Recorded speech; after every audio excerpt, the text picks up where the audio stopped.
हम लोग UGC net की तैयारी कर रहे हैं ना। यूजीसी नेट की तैयारी कर रहे हैं।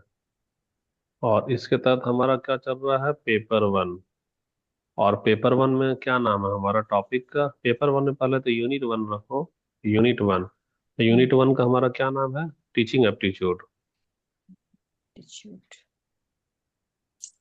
Teaching aptitude. टीचिंग एप्टीट्यूड में अभी तक हम लोग क्या क्या देखे हैं, तो अभी तक हमारा एक ये तो हमारा सब टॉपिक है। इसमें हमारा सब टॉपिक जो चल रहा है, सब टॉपिक हमारा क्या चल रहा है, three pillar. Three pillar. Pillars of education. Education. Three pillars of education में क्या क्या हमको पता चला, कौन कौन सा पिलर होता है। तीन गो पिलर होता है सर, फिलोसॉफी, साइकोलॉजी और सोशल। अब आतोशी को लगता है मन लग गया पढ़ने में, क्या आतोशी, जी सर। मन लग गया ना। हम्म। फिलोसॉफी, दूसरा हमारा हो गया साइकोलॉजी, जी। तीसरा हमारा हो गया सोशियोलॉजी, है ना। अच्छा, तो फिलोसफी हमको क्या, कौन सा सवाल का जवाब देता है बता सकती हो, किस सवाल का जवाब हमको फिलोसफी देता है। क्यों क्यों। क्यों, माने कि हमें why we we why we provide education, यानी कि हो गया हमारा क्यों। दूसरा साइकोलॉजी किसका देता है जवाब, कैसे। कैसे। ओ। और हाउ। सोशोलॉजी क्या क्या का जवाब। क्या, यानी कि ये क्या, वाह। क्या। अच्छा, अब आओ।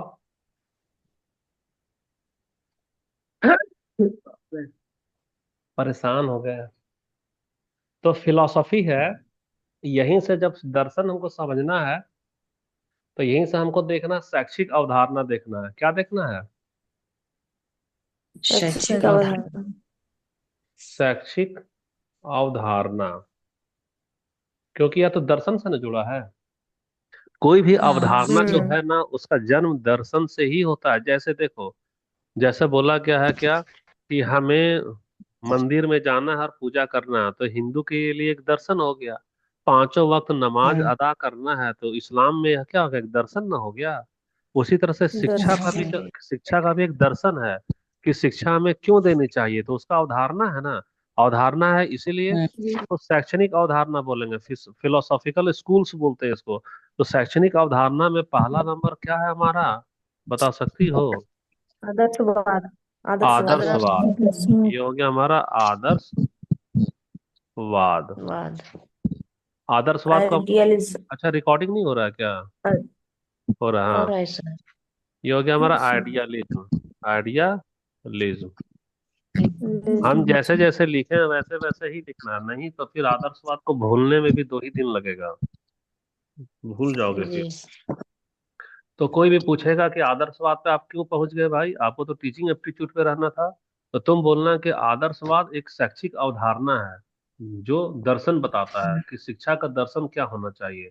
तो पूछेगा कि शिक्षा का दर्शन जी। में क्यों घुस गए, तो बोलना शिक्षा का तो 3 ही का स्तंभ होता है। पहला है हमारा फिलोसफी, दूसरा फिलोसफी, तीसरा सोशोलॉजी। अगर फिलोसफी पहला स्तंभ है, तो फिलोसफी के अनुसार जो उत्पन्न अवधारणा है वो भी तो हमको जानना होगा। वो भी जानना होगा, तो पहला वाला हमारा हो गया आदर्शवाद हो गया।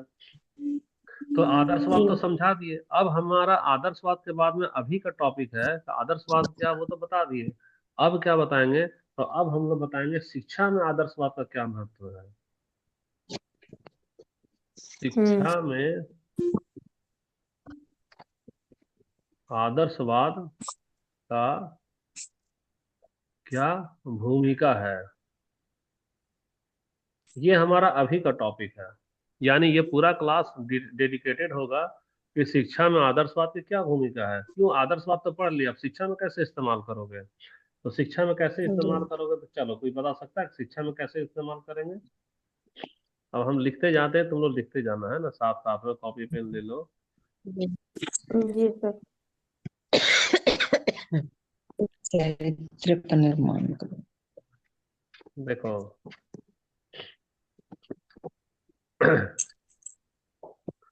याद रखो, हम बोलेंगे अच्छा चरित्र खाली पढ़ने से हो जाएगा क्या? नहीं सर। नहीं। नहीं। नहीं ना। तो आदर्शवाद क्या है, खाली किताब पढ़ाने की बात करता है? नहीं। फिर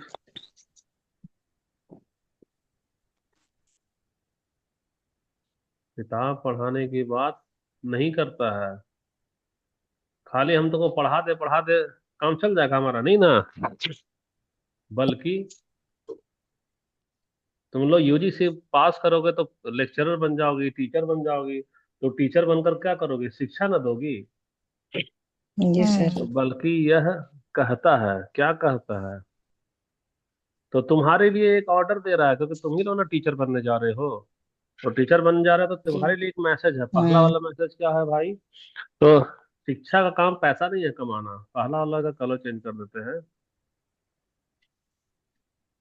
शिक्षा का काम पैसा बनाना है क्या? नहीं सर। नहीं। पैसा बनाना नहीं है तो क्या बनाना है, बताना। मूल्यों का विकास करा, चरित्र का निर्माण करना। चरित्र बनाना है, ठीक है। अच्छा, दूसरा वाला में आते हैं हम लोग। शिक्षा का मतलब है कि हमको बच्चे को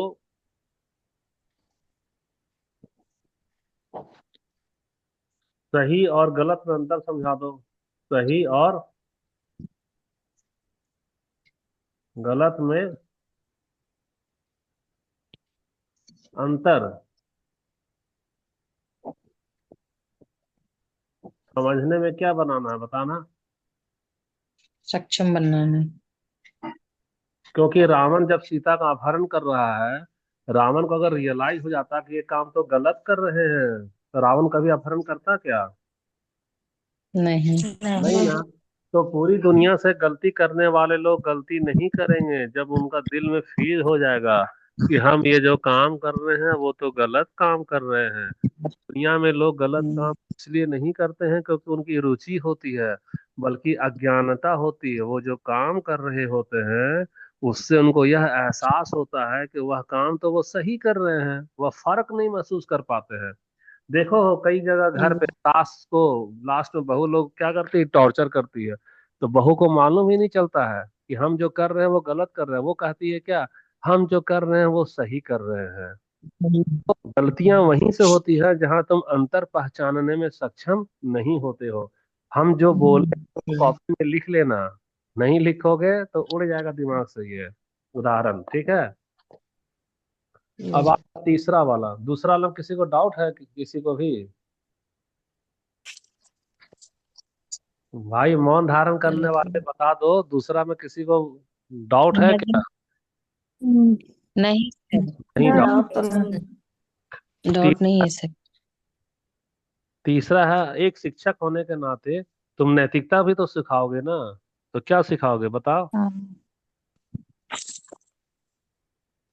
बच्चों को? मैं नैतिकता, नैतिकता का मतलब क्या हो जाएगा? पेन नहीं चल रहा हमारा। Oral value. मॉरल वैल्यू सिखाना है। Oral value. तो जो नैतिक शिक्षा जो दी जाती है वह आदर्शवाद के कारण दिया जाता है, स्कूल में दिया जाता है ना नैतिक शिक्षा। जी हाँ जी। सर। अच्छा, सबसे बड़ा वाला और सबसे इम्पोर्टेंट वाला जिसको हम व्हाइट कलर से रख रहे हैं, है ना। देखो सेल्फ जी। रियलाइजेशन का क्या मतलब होता है? सेल्फ रियलाइजेशन का मतलब है, एक बच्चा मान लो पढ़ाई करने के लिए स्कूल गया है लेकिन वो चुपके से फिल्म देखने चला गया। फिल्म तो देखा, लेकिन रास्ते में लौटा तो चार दोस्त थे, तो तीन दोस्त अपने घर में बोल दिया कि मम्मी हम तो स्कूल से लौट रहे हैं। लेकिन चौथा बच्चा ना फूट फूट के रोने लगा, बोला मम्मी तुम इतना मेहनत से रोटी बनाती हो, हाथ जल जाता है। पापा इतना मेहनत से कमाते हैं, घर में खाने को पैसा नहीं होता है, लेकिन तुम हमारी पढ़ाई के लिए पैसा दे देती हो। और मम्मी आज हम दोस्त लोगों के कहने पे ना पिक्चर चले गए थे देखने, हमको बहुत बुरा लगा। हम इतना बुरा लगा कि हम रोते रोते आज से सॉरी बोल रहे हैं कि आज के बाद से हम पढ़ने के टाइम में पढ़ेंगे, पिक्चर नहीं देखेंगे। तो मम्मी उसको नहीं डांटी। अब बोले बेटा कोई बात नहीं, तुमको सेल्फ रियलाइजेशन तो हुआ, खुद से तो आत्मबोध तो हुआ। तो आत्मबोध होने का मतलब, हम्म देखो गलती करना महत्वपूर्ण नहीं है, गलती को एहसास करना महत्वपूर्ण है। तुम अगर गलती कर रही हो तो इसलिए गलती कर रही हो क्योंकि तुमको एहसास नहीं है कि तुम गलत चीज कर रही हो। जिस दिन तुमको एहसास हो जाता है उस दिन तुम गलत करना छोड़ देती हो। तो याद रखना कि जो सेल्फ रियलाइजेशन है वह सबसे अंतिम लक्ष्य होता है। अगर तुम्हारा दिल को हम इतना ईमानदार बना दे कि तुम सेल्फ रियलाइज कर दो, मम्मी के डांटने से नहीं, पापा के टोकने से नहीं, मोहल्ले वाले के देख लेने से नहीं, बल्कि तुम्हारा दिल खुद ही देखे और खुद ही कह दे बेटा यहाँ पे तो तुम गलत कर रहे हो। जिस दिन तुम्हारा दिल तुमको कह देगा उस दिन तुम किस स्तर को पहुंचोगे? आत्मबोध। आत्मा तुमको बोध करा देगा कि ये गलत है और ये सही है, और वही तो हमारा सर्वोच्च स्तर है। जिस दिन तुमको तुम्हारा आत्मा ही बोध कराने लगे कि बाबू ये वाला गलत कर रहे हो, उस दिन तुम गलती करोगे क्या बताओ? नहीं नहीं। करोगे। नहीं तो सबसे अंतिम क्या होता है? हमारा आत्मबोध कराना बच्चों को। आत्मबोध कराना। बच्चों को आत्मबोध कराना। आत्मबोध। आत्मबोध को क्या बोलेंगे इंग्लिश में बताना? Self self realisation.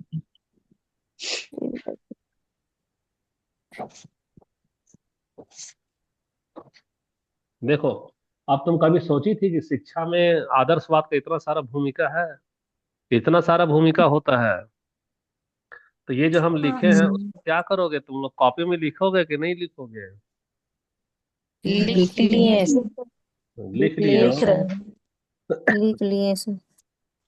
हाँ, तो लिखते चलना, तब फील होगा कि तुम लोग जैसे कॉलेज में करी थी ना अपना अपना पढ़ाई रेगुलर क्लास, ऐसे ही लगेगा कि तुम लोग भी जी। कॉलेज में भी रेगुलर क्लास कर रहे हो। नहीं लिखेगी तो ये सब विषय फिर बेकार लगेगा।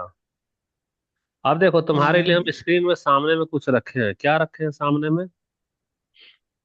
पीछे जब एलिजिबल ठीक है, तो देखो हमको आदर्शवाद के तहत बच्चे में क्या विकसित करवाना चाहिए? बताओ क्या विकसित करवाना चाहिए बच्चे में? चरित्र का निर्माण। बच्चे में कैरेक्टर, कैरेक्टर बिल्डिंग। किसका विकास कराना चाहिए? चरित्र का विकास कराना चाहिए। क्योंकि चरित्र के विकास में देखो, चरित्र का। सेफ गुडनेस, हम तुमको अच्छा अच्छा बात सिखाएंगे तभी तुम्हारा जो जिंदगी है वो किस रास्ते पे चलेगा? अच्छे रास्ते पे चलेगा। दूसरा है, हमको सिखाना चाहिए कि तुम फर्क महसूस कर सको कि क्या सही है और क्या गलत है। जिस दिन तुम्हारा दिल खुद ही जान जाएगा कि ये चीज सही है और ये चीज गलत है, उस दिन तुम गलतियां करना क्या करोगे? छोड़ दोगे। तो दूसरा वाला भी बता दिए। तीसरा, हमको मोरल वैल्यू सिखाना चाहिए। मोरल वैल्यू देखो, ये तुम्हारा आम का पेड़ है, ये आम इतना सारा फल है, क्या सारा फल यह पेड़ खुद ही खा रहा है क्या? बताओ तो। नहीं से। यह अपना फल फल दूसरे को दे रहा है, ये बच्चा खुश है, ये भी बच्चा खुश है, ये भी बच्चा खुश है, ये भी बच्चा खुश है। तो ये हो गए गुरु जी। और यह आम का पेड़ को दिखा रहे हैं कि देखो यह आम का पेड़ खुद खा करके खुश हो सकता था, लेकिन अपना फल दूसरों को खिला रहा है। तो दूसरे बच्चे जब खुश हो रहे हैं तो उसको देखकर यह पेड़ बहुत ज्यादा खुश महसूस कर रहा है। और फिर अगले साल क्या करता है? आम देता है, खुद के लिए कि दूसरे के लिए? बताओ। के लिए। दूसरे के लिए। दूसरे के लिए। तो आम का पेड़ फेमस क्यों हो गया? अपना फल के लिए, यानी कि अपना मोरल वैल्यू के लिए। यानी हमको अपने बच्चों में क्या सिखाना चाहिए? मोरल वैल्यूज सिखाना चाहिए। हेलो। यह शिक्षा में आइडियलिज्म का उपयोग है। What is the role of idealism in education? तुमसे अगर सवाल पूछ देंगे कि शिक्षा में आदर्शवाद की क्या भूमिका है, तो पूछेंगे नहीं, अभी होमवर्क देंगे, अभी लिख लेना है ना। तो यही सब लिखना है ना। जी अच्छा, सर। सबसे बड़ी बात है, हम सेल्फ रियलाइजेशन बता दिए ना। सेल्फ रियलाइजेशन का मतलब है कि ये बच्चा कुछ चला गया था पिक्चर देखने के लिए अपने दोस्त के साथ में, तब इसका आत्मा ना शीशे में प्रकट हुआ। बोला बच्चा, तुम्हारी मम्मी कितना मेहनत से रोटी बना रही है, तुम्हारे पापा कितना गरीबी से काम कर रहे हैं, पैसा जुटा रहे हैं, तुम पिक्चर देख रहे हो तो तुम खुद सोचो कि तुम तो धोखा दे रहे हो ना। आईना में इसका दिल खुद आके यह कह दिया। तो यह क्या है? अपनी मम्मी को बोल दिया, मम्मी आज ना हम पढ़ाई नहीं किए, आज हम पिक्चर चले गए, लेकिन हम प्रॉमिस करते हैं अगला दिन से हम पिक्चर नहीं जाएंगे। तो ये सेल्फ रियलाइजेशन हुआ, तो इसकी मम्मी भी खुश हो गई कि मेरा बाबू बहुत अच्छा हो गया है, अब गलती दोबारा नहीं करेगा। तो मम्मी तो इसको जरा सा भी नहीं डांटेगी, और बल्कि प्यार करेगी कि देखो मेरा बाबू कितना होशियार हो गया। तो देखो, हमको आदर्शवाद बताता है कि मोर देन बुक्स का मतलब हमको किताब में ही नहीं चिपके रहना है, किताब से भी ज्यादा जानना है। कहाँ ज्यादा जानना है? माइंड्स में। तुम अपने माइंड में समाओ कि आदर्शवाद की चीज, तुम अपने हार्ट में समाओ, तुम अपनी आत्मा में समाओ, यानी सोल। तो बताओ भाई, ये सब आ रहा है समझ में कि नहीं आ रहा है? आ रहा है हाँ सर। सर। आ रहा है सर। आ रहा है तो तुमको समझाने के लिए जता रही, सोच रही है कि हम कितना मेहनत कर रहे होंगे ये सब लिखने में। जी जी सर। सर। बहुत ज्यादा मेहनत है भाई। अच्छा ठीक है। तो जितना हम बताते गए हैं उसमें सबसे इम्पोर्टेंट चीज है जिसको तुम लोग हल्के में ले रही हो, चौथा वाला पॉइंट। कौन सा पॉइंट है? चौथा वाला। सेल्फ चौथा वाला। चौथा वाला का क्या नाम है, बता सकती हो? सेल्फ सेल्फ सेल्फ रियलाइजेशन, आत्मबोध। Self self realisation. रियलाइजेशन है ना, यानी कि हिंदी में इसको स्वयं को समझना। आत्मा स्वयं को समझना। स्वयं को समझना। समझ। अच्छा, एक चीज और है स्वयं को समझना में। तो स्वयं को समझना में बच्चा क्या होता है? बच्चा जान जाता है। क्या जान जाता है बच्चा? जब बच्चा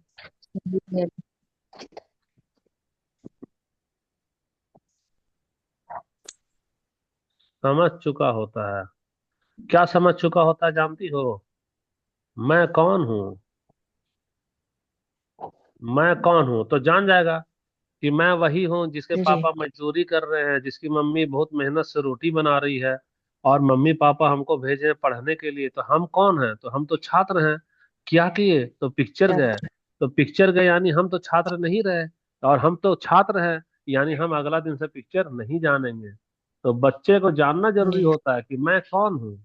दूसरा, बच्चा क्या हम्म। जानेगा मालूम है? बच्चा यह जानेगा कि मेरे जीवन का उद्देश्य क्या है। मेरे जीवन का उद्देश्य क्या है? तो उसके जीवन का क्या उद्देश्य है? कि उसके पापा जो साइकिल से ला रहे हैं, कोयला को बेच रहे हैं, तोड़ रहे हैं, बेचारे के कमर से लेकर पेट चिपक गया है, तो उसका लक्ष्य यही ना है कि वह अपनी पापा को खुशी देगा, अपनी मम्मी को जीवन में आराम देगा, और उसकी एक जिम्मेदारी है परिवार के प्रति, उसको वह निभाएगा। तो वह कभी भी पिक्चर जाएगा क्या देखने के लिए? नहीं। कभी बस नहीं। सिगरेट का कुछ भी फालतू का चीज आदत डालेगा वो? नहीं डालेगा। तो जब दो नहीं सर। नहीं जाएगा, तो तीसरा वाला चीज ऑटोमेटिक उसमें हो जाएगा। जानते हो क्या हो जाएगा? वह जान जाएगा कि मुझे कैसा इंसान बनना चाहिए। बच्चा जान जाएगा। बच्चा जान जाएगा कि मुझे, ये कैसा लिखे है ना, कैसा इंसान बनना चाहिए। सही। तो इसे ही कहते हैं सेल्फ रियलाइजेशन। यही क्या कहलाएगा? Self self realisation. रियलाइजेशन। जैसे मान लो तुम लोग पढ़ाई ही कर रही है, तो पढ़ाई कर रही है तो तुम्हारा कुछ तो लक्ष्य होगा ना कि हम कौन है, क्यों भाई पढ़ रहे हैं, तो कुछ तो तुम्हारा लक्ष्य होगा। आदर्शवाद क्या कहता है कि हम्म। लक्ष्य भौतिक चीज को कम रखो, और जो अमर होने वाला चीज है, जैसे चरित्र है, इंसानियत है, मानवता है, दया है, ठीक है। कोई तुमको नहीं सम्मान दे रहा है, पैसे की वजह से नहीं सम्मान दे रहा है, वो तो उसकी फितरत है। हम क्या करेंगे कि हम ठीक है पढ़ाई किए, जॉब लिए, और हम जॉब में आने के बाद मानवता का भावना रखेंगे, सेवा का भावना रखेंगे, दयालु का भावना रखेंगे, चरित्र अच्छा रखेंगे। तो दुनिया हमको पूछेगी, सिर्फ पैसे की वजह से नहीं पूछेगी, बल्कि हमारा मूल्य की वजह से पूछेगी। हम नहीं रहेंगे तो भी लोग हमारे नाम को याद रखेंगे। हमारे जीवन का क्या उद्देश्य है? जीवन का उद्देश्य है कि हम भी अपनी जिम्मेदारी निभाएं। जब हमारा जन्म हुआ तो कोई ना कोई तो हमारा लालन पालन पोषण किए, समाज भी तो हमको कुछ सिखाया। तो हमको बदले में रिटर्न देना है अपने परिवार को और अपने समाज को, यही तो हमारी जिम्मेदारी है। अगर हम अपनी जिम्मेदारी जान हम्म। जाएंगे तो ना ही हम बीड़ी पिएंगे, सिगरेट पिएंगे, शराब पिएंगे, और न ही हम बेवजह फिल्म देखें, मैंने जो भी चीज है जो लक्ष्य से भटकाता है उस पे तो नहीं जाएंगे। और जब इतना तुम जान हम्म। जाओगे तो तुमको तुम्हारा मंजिल दिखेगा कि हमको कैसा इंसान बनना है। सिर्फ अमीर बनना है नहीं, अमीर के साथ तुमको नहीं। नैतिकता को भी रखना। तो यही है सेल्फ रियलाइजेशन।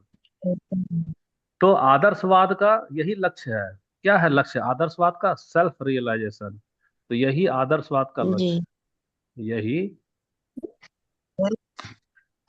आदर्शवाद का लक्ष्य है। लक्ष्य है। तो मनीषा आज क्लास में है कि अब्सेंट है मनीषा? है सर, पर मेरा थोड़ा यहाँ ज्यादा शोरगुल हो रहा है ना सर, इसलिए म्यूट की हूँ। ओ नहीं नहीं, मतलब तुमको दिक्कत आ रहा था ना वो किताब वाला में, तो देख लो तुम्हारा एक टॉपिक क्लियर कर दिए है ना, जो बोल रही थी कि नहीं समझ में आ रहा है आदर्शवाद। जी अब सर। यहाँ समझ में, यहाँ लिखी है कॉपी में सारा चीज। जी सर, लिख रही हूँ। हाँ तो सब हो लिख रही है गया तो, है। हाँ तो आदर्शवाद तुम्हारा क्या हो गया? पूरी तरह से हम लोग खत्म कर चुके हैं आदर्शवाद में। तो आदर्शवाद मोटा मोटी क्या क्या समझी हो आदर्शवाद में, बता सकती हो? जी सर। क्या बता सकती है? क्या समझ में आया आदर्शवाद में? उसमें सर अच्छा इंसान बनना है, अच्छा चरित्र बनना है हमको, अच्छा सोच रखना है उसमें, आदर्श। जीवन का उद्देश्य। और दो बदले बनना है। हाँ ठीक है, बहुत अच्छा है। किसी को कोई डाउट है आदर्शवाद में? नहीं सर। नहीं डाउट है। तो आदर्शवाद में देखो, स्क्रीन पे कुछ दिखाई दे रहा है तुम लोगों को? जी जी सर। जी। अच्छा। तो अगर स्क्रीन में दिखाई दे ही रहा है तो हम यहाँ पर कुछ चीज लिखे हैं। क्या लिखे हैं जानती हो? हम यहाँ लिखे हैं क्या? The goal idealism of in self. Education, यानी शिक्षा में आदर्शवाद का क्या भूमिका है। तो लास्ट में हम लोग क्या लिखे? The goal of self realisation. यही ना हमारा अंतिम लक्ष्य है आदर्शवाद का, कि तुम सेल्फ जी रियलाइज सर। करो। सेल्फ रियलाइज करो तो कैसे रियलाइज करोगे? हल्का हल्का। सबसे पहले हम लिखवा दिए हैं, यह बच्चा है। अभी बच्चा है तो हम यह कर रहा है, हु एम आई, मैं कौन हूँ। अभी ये स्कूल गया देखने के लिए, पढ़ने के लिए, इसका दोस्त इसको बहका रहा है, चलो ना पिक्चर, मम्मी को थोड़ी मालूम चलेगा। अब यह सोच रहा है हम कौन है, क्या हम इतने अमीर हैं कि हमको पिक्चर देखना चाहिए? पापा का क्या सपना है, मम्मी का क्या सपना है, हमको उसको देखना है कि अपने दोस्तों के साथ पिक्चर देखना है? हु एम आई, है ना। व्हाट इज माई पर्पस, या लक्ष्य, या ब्रह्मांड में खो गया, ग्रह और तारों के बीच में, कि सूरज को भटकाने के लिए नौ नौ को ग्रह है। कितना सारा ग्रह है बताना, पृथ्वी है, मंगल है, बुध है, 9 को ग्रह है ना। उसके चारों ओर उसको भटकाए जा रही है सर। सूरज को। सूरज कभी भी अपना फाइव केंद्र, सर। सूरज कभी भी अपना केंद्र से भटका क्या? नहीं। नहीं सर। तो सूरज का जैसे पर्पस था कि मेरे चारों ओर ग्रह नाच रहे हैं, गा रहे हैं, बुला रहे हैं, मेरे पास आओ, सूरज तो कहीं नहीं गया। वैसे ही व्हाट्स माय पर्पस, हमको भी भटकाने वाले बहुत रहेंगे। क्या हम भटकेंगे क्या? नहीं भटकेंगे, नहीं। नहीं भटकेंगे। व्हाट की नहीं पर्पस, तो मेरा पर्पस क्या है? What kind of purpose be should of be, यानी हमको क्या बनना चाहिए। तो अब देखो इसका आत्मा दर्पण में पहुंच गया। अब बोला बेटा, तुम अपनी मम्मी का ख्याल करना, कितना मेहनत कर रही है, तुम अपने पापा के बारे में सोचो, और तुम इस समाज के बारे में सोचो कि समाज वाला तुमसे कितना उम्मीद किया है। तुम अच्छा चरित्र रखो, अच्छा नैतिकता रखो, अच्छी अच्छी बात रखो, अच्छी अच्छी विचार रखो। तो अब इसको क्या महसूस हो रहा है? सेल्फ रियलाइजेशन महसूस हो रहा है। सेल्फ रियलाइजेशन यानी आत्मबोध हो गया, तो आदर्शवाद का वह लक्ष्य को प्राप्त कर लिया। यानी कि know the self, become who are me and to be, यानी कि हम खुद के लिए क्या बने, दूसरों के लिए क्या बने। ये चीज तो हमको जानना ना चाहिए कि खुद के लिए हमको क्या बनना है, मम्मी के लिए हमको क्या बेटा बनना है ना। पापा के लिए बुढ़ापे का सहारा बनना है। अगर हमारी शादी होती है तो पत्नी के लिए हम एक आदर्श पति बन जाएं। और अगर हमारा भाई होता है तो हम भाई के लिए राम का जैसा भाई बन जाएं। बहन होती है तो हम उसका अर्जुन का जैसा रखवाला बन जाएं। और अगर हम समाज से जुड़ते हैं तो समाज के लिए हम क्या करें? एक जिम्मेदार नागरिक बन जाएं। यही ना आत्मबोध हो गया। जी जी सर। तो उम्मीद करते हैं कि क्लास जो है तुम लोगों को कोई भी डाउट नहीं हुआ होगा। क्लास में किसी कोई डाउट है क्या? नहीं नहीं सर। सर। नहीं सर। ठीक है। तो अभी आदर्शवाद में अभी अरस्तु का पाठ बाकी है ना। अरस्तु का क्या पाठ बचा हुआ है? सत्यम शिवम और सुंदरम। तो सत्यम सुंदरम। शिवम सुंदर। सुंदरम वाला क्लास तो अभी नहीं ले सकते हैं, क्योंकि बहुत ज्यादा टाइम हो गया। बहुत ज्यादा टाइम हो गया है ना। टाइम हो गया, ठीक है। हम हल्का सा एक सूचना खाली दे रहे हैं। सूचना ये दे रहे हैं कि देखो, जो भी लड़की लोग साइकोलॉजी की आ रही है ना पढ़ने के लिए, तो जी साइकोलॉजी सर। वाला क्लास तो चलेगा। आज शाम में कोशिश करेंगे इसको ऑनलाइन ले लेने का, है ना। आज तो नहीं ले पाएंगे, या जैसा भी होगा हम मैसेज का इंतजार करना। किसका इंतजार करना? मैसेज का। मैसेज। और हिंदी वाला जो भी स्टूडेंट है जिसका पेपर 2 है हिंदी का, है ना, हिंदी वाला क्लास जो सब स्टार्ट कर रहे हैं। कब से स्टार्ट कर रहे हैं? आज से। आज से कर रहे हैं तो ये वाला ऑफलाइन होगा। क्या होगा? ऑफलाइन हिंदी का, जिसका टाइमिंग कितना बजे से? 9 बजे से लेकर 10 बजे तक का है। 10 बजे से दूसरा बैच स्टार्ट हो रहा है। और एक रह गया हिस्ट्री वाला। तो हिस्ट्री वाला जो भी क्लास है, जिसका जिसका पेपर 2 है, तो जिसका जिसका पेपर 2 है उसको हम लोग, मतलब कि 4-5 दिन से हम लोग क्लास ले रहे हैं। अभी एक नया बैच स्टार्ट किया जेपीएससी का। जेपीएससी में 8-9 स्टूडेंट आया, उसका टाइम रखे हैं 7:30 बजे।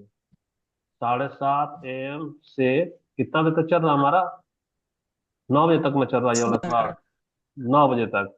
तो जेपीएससी वाला जो क्लास है, जेपीएससी वाला में हम देख लिए हैं, जो हमारे पास में जो टीजीटी वाला जो टॉपिक है ना, जो पीजीटी वाला टॉपिक है, और साथ ही साथ नेट का पेपर 2 का जो टॉपिक है, वो सबको कंबाइन कर दो तो वह मैच कर रहा है किससे? जेपीएससी से। तो जेपीएससी वाला, तो ये वाला भी क्लास में हिस्ट्री चल रहा है। ये वाला को कोशिश तो नहीं कर पा रहे हैं, अगर संभव होगा तो इसको ऑनलाइन में का टाइम डाल देंगे। और इसमें अभी हमारा चल रहा है हिस्ट्री वाला क्लास।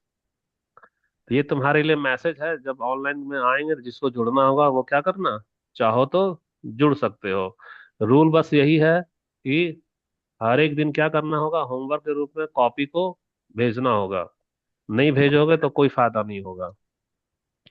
और जैसे मनीषा का तुम्हारा हिंदी है, तो मनीषा हिंदी, तो मनीषा तुम टाइम से ही आ जाना, क्योंकि एग्जैक्ट 9 बजे शुरू करेंगे और एग्जैक्ट 10 बजे खत्म कर देंगे। क्योंकि 10 बजे वाला से फिर क्या चलेगा हमारा, जब 10 बजे से हमारा जेटेट का क्लास चलेगा।